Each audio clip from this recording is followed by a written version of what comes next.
శాంతి మనందరిపై కూడా గురిగాక. మనము మహాప్రవక్త ముహమ్మద్ సల్లల్లాహు అలైహి వసల్లం వారి యొక్క ప్రవచనాలను తెలుసుకుంటూ ఉన్నాము. ఈరోజు కూడా ఒక చక్కటి ప్రవచనాన్ని నేను చెప్తాను. 612వ ప్రవచనము రియాజుస్ సాలిహీన్. ప్రవక్త వారు, ఇది బుఖారి మరియు ముస్లిం సంకలనకర్తలు, గర్వానికి సంబంధించినటువంటి ఒక మాట ప్రవక్త వారు చెప్తున్నారు. ఏం చెప్తున్నారు అంటే, మనసులో లేస మాత్రమైన గర్వం ఉన్నట్లయితే అతను ఎంత మాత్రం కూడా స్వర్గంలో ప్రవేశించలేడు అన్నారు.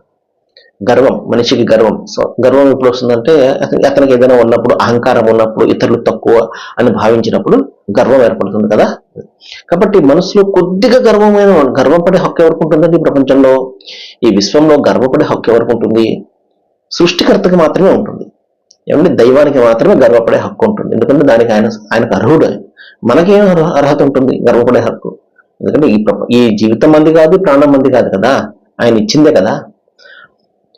అయితే కొద్దిగా నైనా సాటి మనుషుల పట్ల నువ్వు గర్వాన్ని ప్రదర్శించినట్లయితే నువ్వు స్వర్గంలో ప్రవేశించమన్నారు. అప్పుడు శిష్యులు అన్నారు, ప్రవక్త, మరి మంచి బట్టలు ధరించడము, మంచి చెప్పులు ధరించడము, ఇది కూడా గర్వం కిందకే వస్తుందా అని అడగడం జరిగింది. అప్పుడు ప్రవక్త వారు ఏమన్నారంటే, అల్లాహు జమీరున్, దైవం చాలా సౌందర్యాన్ని కలిగి ఉన్నటువంటి వాడు, సుందర స్వరూపుడు దైవం.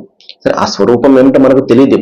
ఇక్కడ మనము దాన్ని చూసే శక్తి మన కళ్ళకు లేదు. ఏమండి, ఆ శక్తిని ప్రసాదించినప్పుడు, మనము దానికి అర్హత సాధించినప్పుడు ఆయన్ని మనం చూడగలుగుతాం. దివ్య మంగళ స్వరూపాన్ని మనము చూడగలుగుతాము స్వర్గంలో. ఏమండి, రైట్. దైవం సుందరుడు కాబట్టి ఆయన సౌందర్యాన్ని ఇష్టపడతాడు.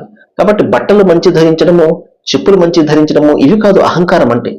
గర్వం అంటే ఏమిటంటే సత్యాన్ని ధిక్కరించడం, 2 ప్రజలను తక్కువగా చూడడం. మహాశారా, సత్యాన్ని ధిక్కరించడం అంటే ఈ సృష్టికి కర్త ఉన్నాడు అది సత్యం, లేడు అన్నది అసత్యం. ఈ సృష్టికి కర్త ఒక్కడు అన్నది సత్యం కాదు, అనేక మంది, ఇది అసత్యము.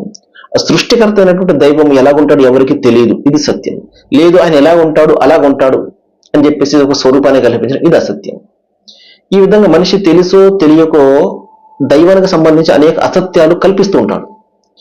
కాబట్టి ఈ విధంగా సత్యానికి దూరంగా ఉండడము, అసత్యాన్ని కల్పించడము, ఇది కూడా అహంకారం లాంటిది. ఎందుకంటే ఆయన ఎలాగుంటాడు ఏంటి అనేది చాలా స్పష్టంగా తెలియపరిచాడు కదా. గ్రంథాల వెలుగులో మనం చూసుకున్నట్లయితే చాలా స్పష్టంగా ఉంటాయి.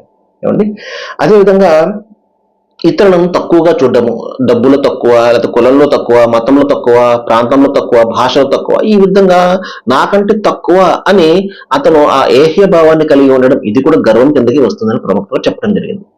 సర్వేజన Sukhinobhavantu. Thank you very much.